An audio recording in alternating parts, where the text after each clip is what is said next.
Good morning बच्चों। तो आपकी जो चित्रफल और परिमाप वाली जो प्रश्नावली चल रही थी उसकी अंतिम प्रश्नावली 11.4 के बारे में हम पढ़ेंगे।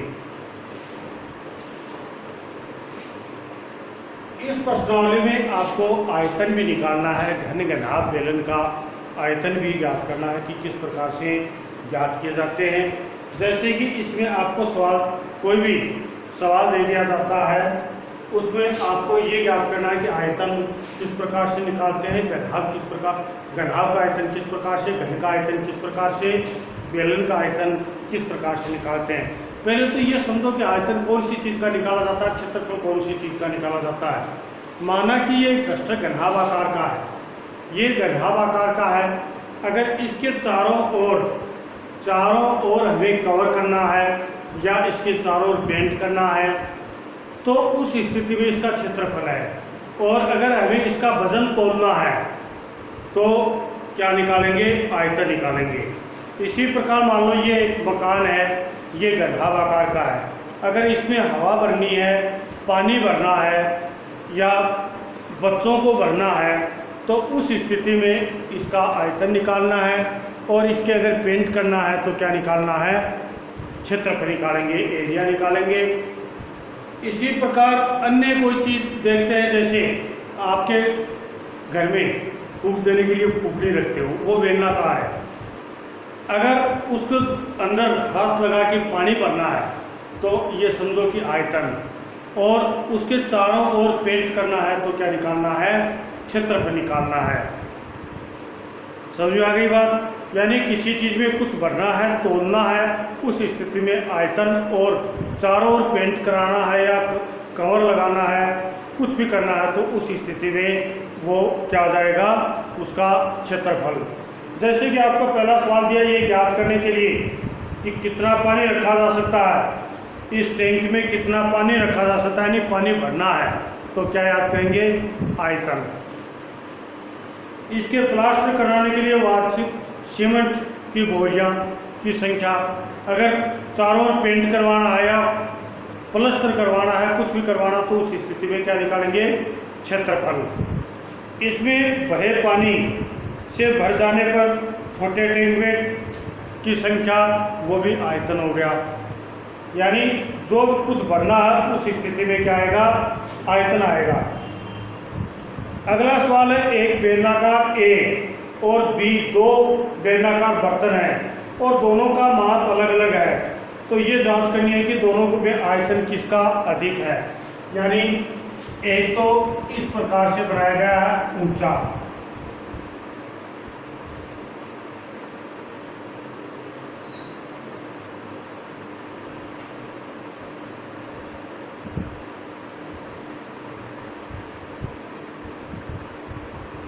एक तो बेलनाकार ये बनाया गया है, एक बेलनाकार बनाया गया है इस प्रकार से।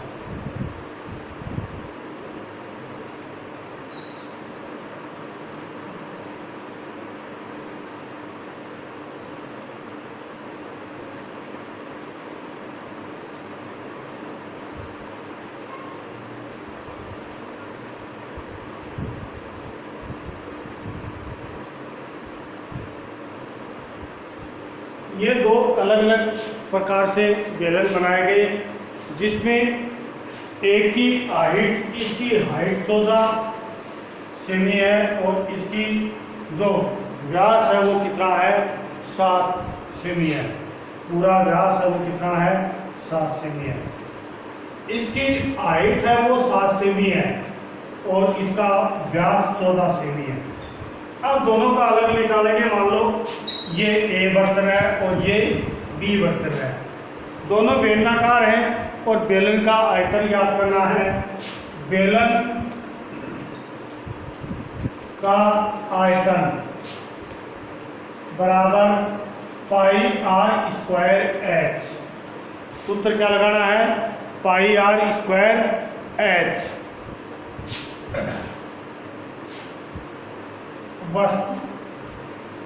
टैंक ए का आयतन, ए का आयतन निकालते हैं तो इसमें सूत्र लिख ही लिया है।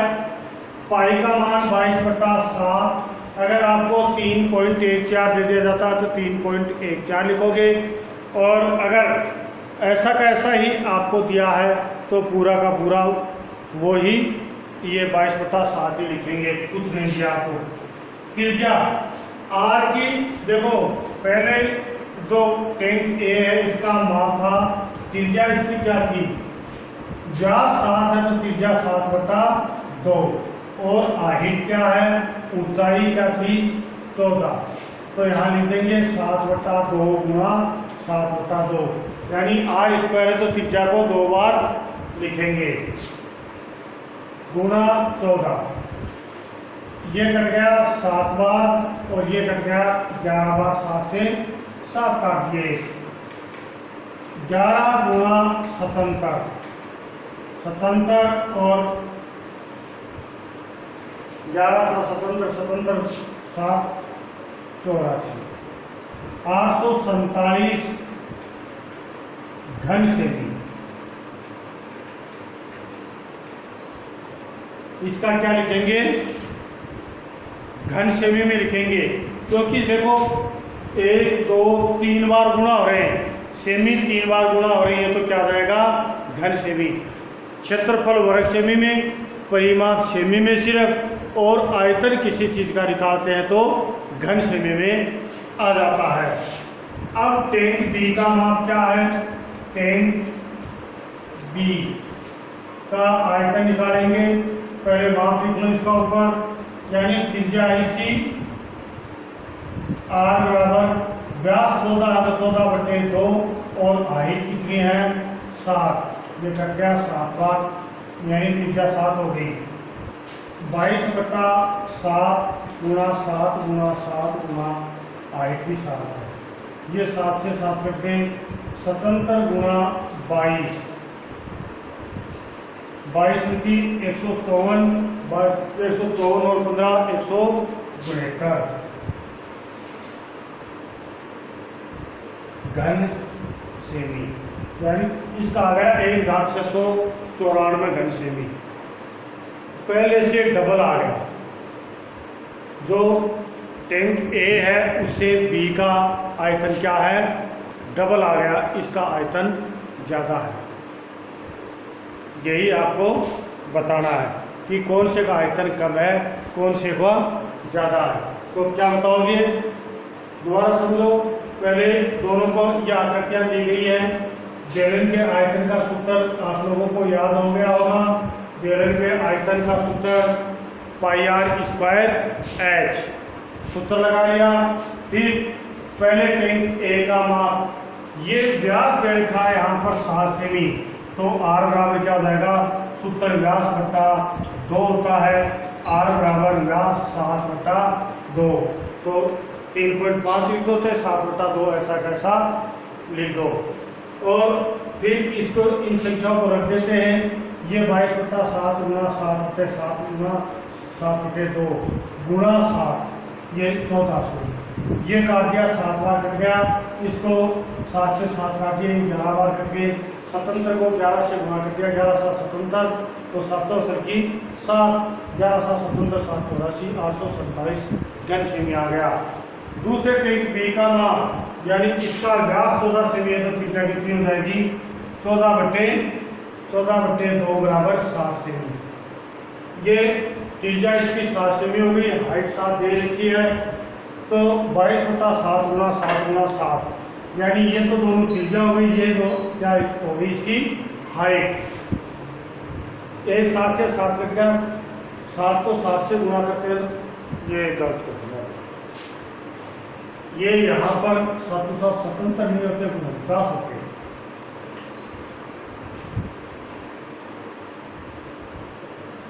11×9 99 और 11×44 44 और 9 53, ये 545 आता है। इसी प्रकार ये भी 77 9 के 49 है, और इसका हो रहा था बाई निवाणी 198 असल की 19 22 88 88 19 107, यानी ये एक अंतर घन सेमी हो गया। कहने का मतलब पहले टैंक ए से टैंक बी है वो 2 गुना बड़ा है, टैंक ए है वो बी से कितना बड़ा है, 2 गुना बड़ा है।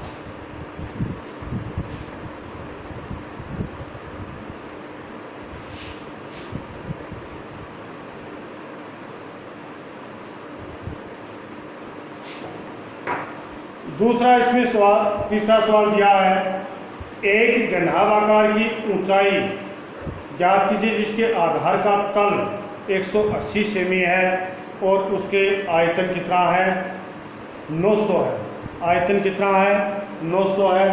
तो इसका आप सीधा भी निकाल सकते हो, ऊंचाई घनाभ की ऊंचाई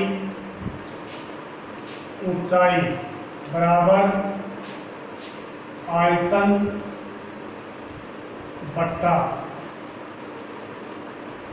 आधार का क्षेत्रफल।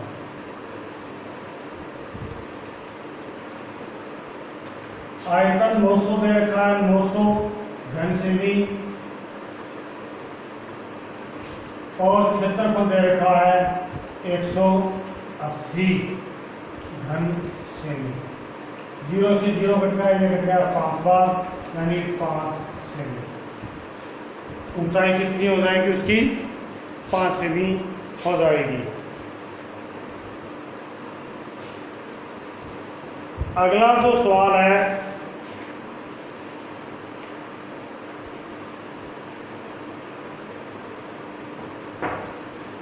उसमें कह रहा है कि एक घनाभ की विमाएं 60 सेमी, 54 सेमी, 30 सेमी है। इस घनाभ के अंदर 6 सेमी भुजा वाले छोटे घन कितने रखे जा सकते हैं। घनाभ है, घनाभ का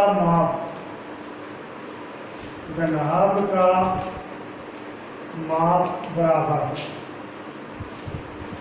लंबाई अगले ने दी है 60 सेमी, चौड़ाई दी है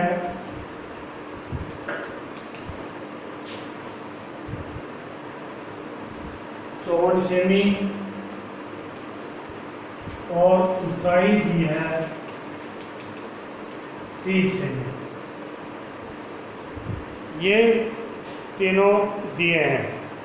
इस घनाभ के अंदर छोटे घन रखना, छोटे घन का घन की भुजा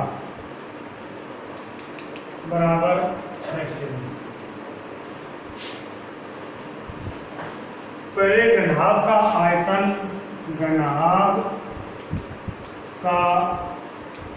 आयतन, बराबर LBH, यानी लंबाई गुणा चौड़ाई गुणा ऊंचाई। 60 गुणा 54 गुणा 30। 60 को इनको गुणा कर दो, 6 18 गुणा 54,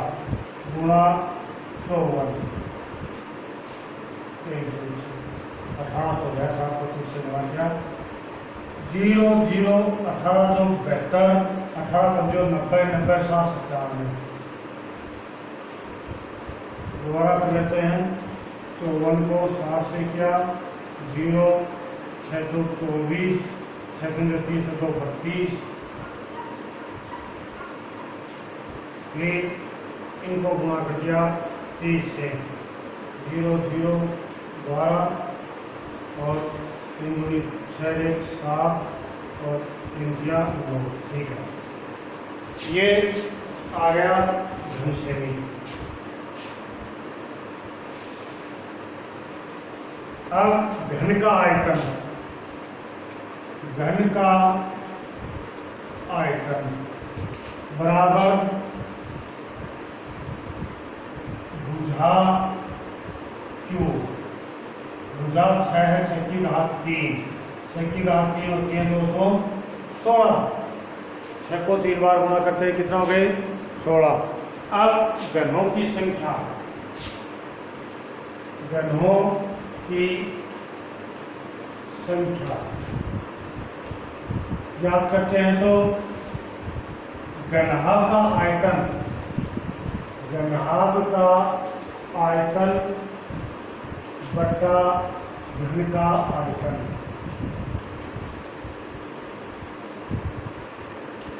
घनभाग का आयतन यहाँ पर कितना है 97,200 घन सेमी बटा उसका आयतन है 216 घन सेमी। इनको काट लो, संख्या 6 से कटती है, ये कटा 36 बार और ये काटे 6 से 1 बच गया 3 37 6 फिर बच गया 1 12 2 और 2। फिर ये काट दो 36 से ही बच जाएगा कैसे का 6 से काट लो 6 और ये हो गया 2 7 2 27। फिर 6 से काट दो 3 फिर बच गए 5 350 यानी कितने आ जाएंगे 350 कितने घन रखे जा सकते हैं 350 घनों को यहाँ पर रखा जा सकता है। एक तरीका तो ये था। दूसरा तरीका आप इस प्रकार भी इसको ज्ञात कर सकते हैं, यानी यहाँ तक ये आ गया।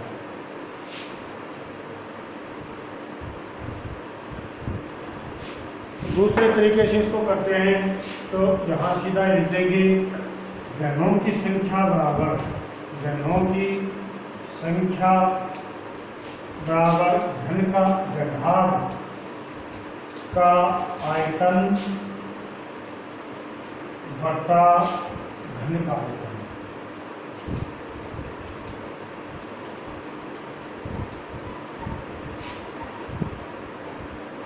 बराबर इसका सूत्र LBH बटा बुझा Q। L कितना है 60 गुना 54 गुना 30 बटा 6 गुना 6 गुना 6। इनको यही काट दो, ये कट गया 10 बार, ये कट गया 9 बार, ये कट गया 5 बार। 9 बजो 45 यानी कितने घन आ गए 450। वो भी 450 आ रहे थे, ये भी कितने आ रहे हैं 450। घनों की संख्या कितनी हो जाएगी 450। समझ आ गया? तो उनका क्षेत्रफल कितना आया था, उनका क्षेत्रफल आया था 97,200 बटा 216। इसका इसमें भाग गया तो पहले गया 4 बार 864 से घटाए तो कितने बच गए 108 और 0। फिर 5 का भाग गया तो 5 का बराबर 5 1 0 450। ये भी 450 आ रहे, फिर ये भी 450 आ रहे हैं। तो इस प्रकार से घनों को कितना रखा जाएगा 450 घनों के इसके अंदर रखा जा सकता है। ये आपको निकालना है, जो सवाल नहीं आए वो वहाँ पर आप पीडीएफ में डाल देना। इसके 3-4 सवाल बच गए हैं, वो अगले में करवाएंगे, अगले वीडियो में आ जाएंगे। ये प्रश्नावली वहाँ पर पूर्ण हो जाएगी। जय हिंद।